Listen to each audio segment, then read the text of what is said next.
वासु ने जब सेनापति से मदद मांगी तो सेनापति मोहनराज कुछ देर तक, मैं आपकी मदद तो कर देता, लेकिन मैं अपने राजा नपेंद्र को धोखा नहीं दे सकता। देखो, मैं तुम्हें तुम्हारे राजा के साथ विश्वासघात करने को नहीं कह रहा हूं, मैं तो बस तुमसे एक छोटी सी मदद मांग रहा हूं, वासु ने सेनापति से कहा। सेनापति मोहनराज ने वासु से पूछा, राजकुमार वासु, आप आखिर मुझसे क्या मदद चाहते हैं? इस पर वासु ने सेनापति से कहा, क्या तुम दमयंती को यहां से भगाने में मेरी मदद करोगे? क्योंकि अगर नपेंद्र सिंह उसको लेकर चला गया तो फिर मेरा अरुणोदय सिंह को किया हुआ वादा भी टूट जाएगा और दमयंती की जिंदगी भी खराब हो जाएगी। वासु ने जब सेनापति से यह बात कही तो सेनापति कुछ देर तक सोचता रहा। वहीं वासु ने सेनापति से कहा, तुम मुझे इतना बता दो कि आखिर नपेंद्र सिंह ने दमयंती को कहां कैद करके रखा है, बाकी का काम मैं खुद कर लूंगा। सेनापति ने वासु की ओर देखा लेकिन कुछ भी नहीं बोला। सेनापति अपना निर्णय नहीं ले पा रहा था। एक तरफ सेनापति पर राजा शिवेंद्र के कई एहसान थे, इसलिए वो वासु की मदद करना चाहता था। वहीं दूसरी तरफ सेनापति नपेंद्र सिंह से डरता भी था और वो जानता था कि अगर नपेंद्र को पता चला तो सेनापति को राजद्रोह की सजा दी जाएगी। वासु ने सेनापति से कहा, मुझे तो लगता है मेरी मदद करके तुम भी एक नेक काम करोगे। तुम तो जानते हो हम अपने जीवन में कितने पाप करते हैं, हमारे कारण कितनों की जिंदगी नरक बन जाती है और कितने लोग अपनी जान गंवा देते हैं। कम से कम एक जिंदगी को तो नरक जाने से बचा सकते हो। आपकी सब बात सही है, लेकिन मुझे समझ नहीं आ रहा है कि कहीं नपेंद्र को पता चल गया तो? सेनापति ने घबराते हुए वासु से कहा। वासु ने जब देखा कि सेनापति घबरा रहा था तो वासु ने कहा, देखिए, इसमें घबराने की बात नहीं है, और अगर दमयंती की जगह तुम्हारी बहन और मां होती तब तुम क्या करते? तब भी तुम कैसे भी करके नपेंद्र सिंह से अपनी मां और बहन की रक्षा करते ना, तो फिर आज भी तो एक बहन की रक्षा तुम्हें करनी है। वासु की यह बात सुनकर सेनापति मोहनराज तुरंत राजी हो गया और बोला, ठीक है, मैं आपको दमयंती तक पहुंचा दूंगा, लेकिन उसके बाद अगर आप पकड़े जाते हैं तो आप मेरा नाम नहीं लोगे। सेनापति की बात पर वासु राजी हो गया। वहीं जब सेनापति कारावास की तरफ वासु को लेकर जा रहा था तभी वासु ने सेनापति से कहा, अरुणोदय सिंह ने कहा था उसने तमाम लड़कियों और औरतों को किसी एक जगह पर कैद कर रखा है, क्या तुम वो जगह भी जानते हो? सेनापति ने कहा, हाँ मैं जानता हूं, लेकिन आपको उनसे क्या मतलब है? अभी आप दमयंती को लेकर यहां से निकल जाइए, क्योंकि अगर आप सबको बचाने के लिए जाएंगे तो किसी को भी नहीं बचा पाएंगे। तुम मुझे नहीं जानते हो सेनापति, तुम बस मुझे बताओ कि वो औरतें कहां पर कैद है। मैं आज इन सब औरतों और लड़कियों को इस नंदगढ़ की कैद से आजाद कर दूंगा। वासु ने सेनापति मोहनराज से कहा।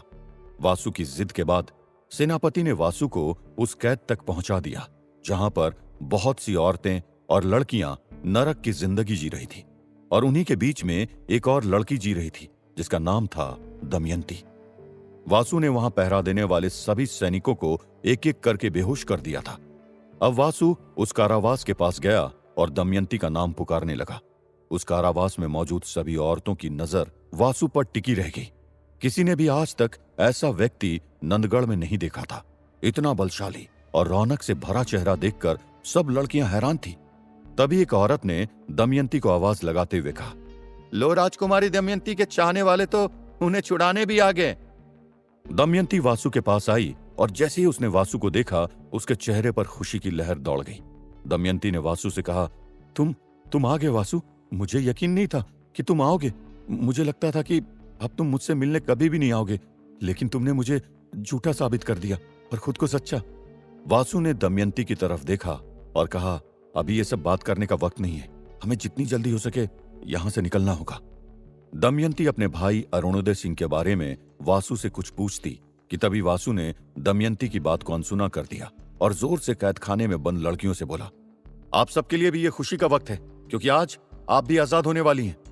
दमयंती और वहां मौजूद औरतें ये सुनकर चौंक गई और अब दमयंती का शक और भी गहरा हो गया और उसने वासु से कहा, भैया कहाँ है वासु, तुम कुछ बोलते क्यों नहीं हो? वासु ने फिर से दमयंती की बात को अनसुना कर दिया और उन औरतों से जल्द बाहर निकलने को कहा। सभी औरतों के लिए कारावास का दरवाजा खुल गया था और एक एक करके सब बाहर आ गई थी। तभी एक औरत ने कहा, लगता है नंदगढ़ में किसी दूसरे राजा का राज्य हो गया, क्योंकि अगर वो अरुणोदय सिंह जिंदा होता तो वो हमें कभी आजाद नहीं करता। अन्य लड़कियां और औरतें भी उस औरत की बात से सहमत थी। वहीं दमयंती अपने भाई को याद करके दुखी थी और उसकी आंखों से आंसू बह रहे थे। तभी एक औरत ने दमयंती के आंसू पोंछते हुए कहा, हाँ, भला जब आजादी मिलती है तब कोई रोता है क्या? ये वक्त तो खुशी होने का है और तू रो रही है। क्या तुम्हें इन तमाम औरतों और इनके परिवार वालों की खुशी नजर नहीं आ रही है जो अब तक तुम्हारे भाई की वजह से गुम थी? वो औरतें दमयंती को समझाने का प्रयास कर रही थी और तभी वासु ने कहा, आप लोग समझते क्यों नहीं है? ये वक्त रोने और एक दूसरे को समझाने का नहीं है। ये वक्त जितनी जल्दी हो सके यहां से भाग जाने का है। इसलिए आप सब लोग मेरी बात ध्यान से सुने। सभी औरतें वासु को ध्यान से सुनने लगी और वासु ने कहा, आप सब लोग एक साथ भागते हुए राजमहल से बाहर निकलोगी तो जब आप बाहर जाओगे आपको रोकने वाला कोई नहीं होगा और आपके लिए राजमहल से बाहर जाने के सारे दरवाजे खुले होंगे। वहीं मैं आप सबके बीच रहकर दमयंती को भी राजमहल से बचाकर बाहर ले जाऊंगा। याद रहे, जब आप लोग यहां से भागोगे उस वक्त दमयंती आप सबके बीच में होगी और किसी भी तरह से किसी को पता नहीं चलना चाहिए कि दमयंती आप सबके बीच से भाग रही है।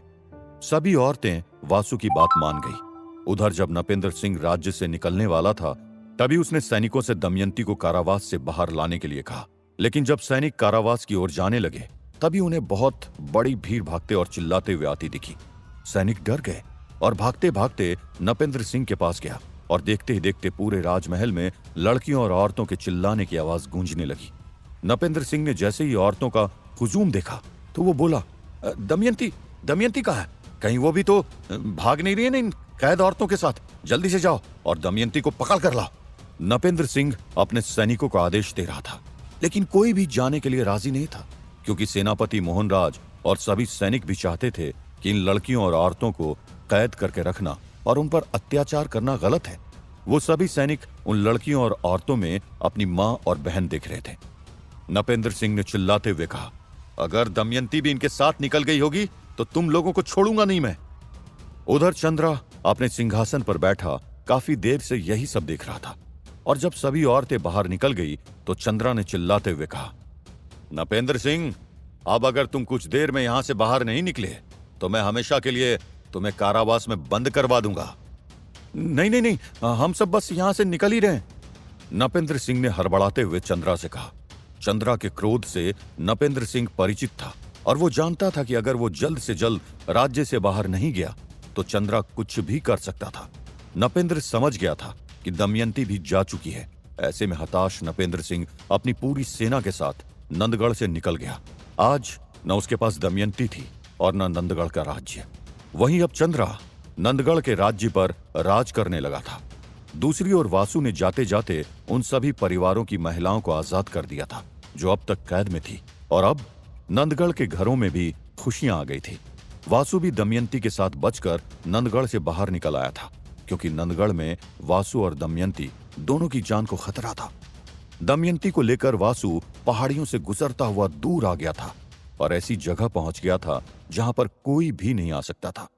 दमयंती ने वासु से अपना हाथ छुड़ाया और बोली, तुम अब ये बताओ, मेरे भैया अरुणोदय कहाँ है और उन्हें क्या हुआ है?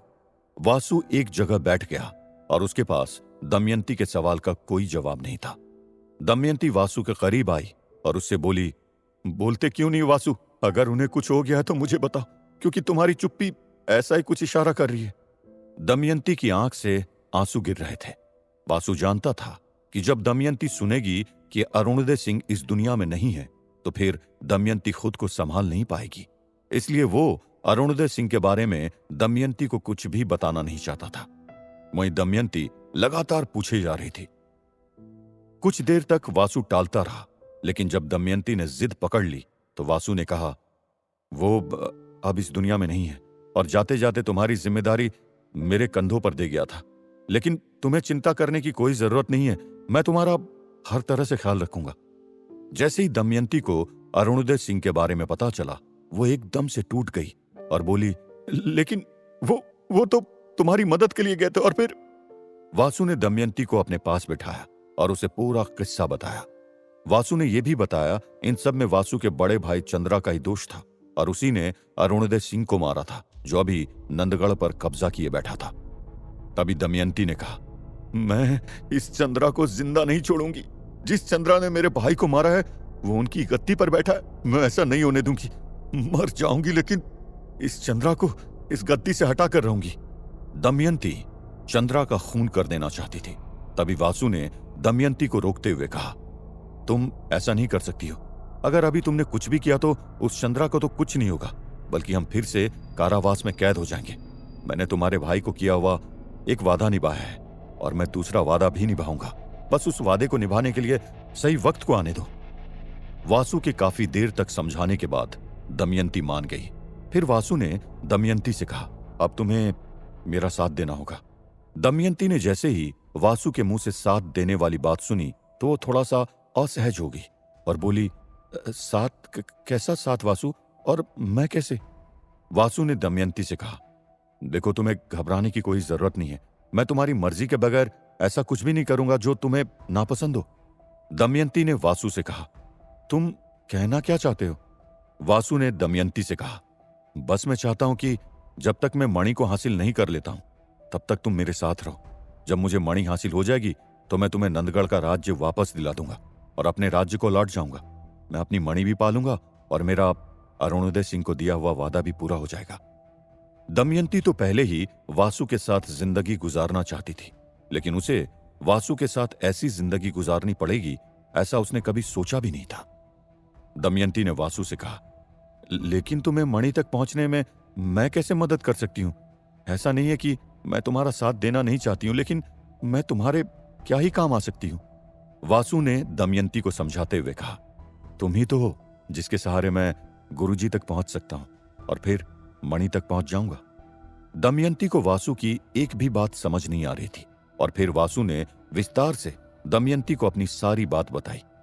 सारी बात बताने के बाद वासु ने दमयंती से कहा, लेकिन दमयंती, तुम एक बात याद रखना, मेरा जीवन कष्ट और तकलीफ से भरा हुआ है और अगर तुम मेरा साथ देने के लिए राजी होती हो तो तुम्हें भी कष्ट और तकलीफ सहने होंगे। इसलिए तुम जो भी निर्णय लेना सोच समझ कर लेना। क्या तुम मेरा साथ दोगी? वासु ने दमयंती से पूछा। क्या दमयंती वासु का वो स्त्री योग बनेगी जिससे वासु मणि तक पहुंचेगा, या फिर दमयंती वासु का साथ देने से इनकार कर देगी? क्या वासु अब मणि तक पहुंच जाएगा या अभी भी उसे तमाम परीक्षाएं देनी है? अगर दमयंती मान जाती है तो उसे क्या कुछ सहना होगा? क्या वासु अरुणोदय सिंह को किया हुआ वादा निभा पाएगा? जानने के लिए सुनते रहिए श्रापित राजकुमार।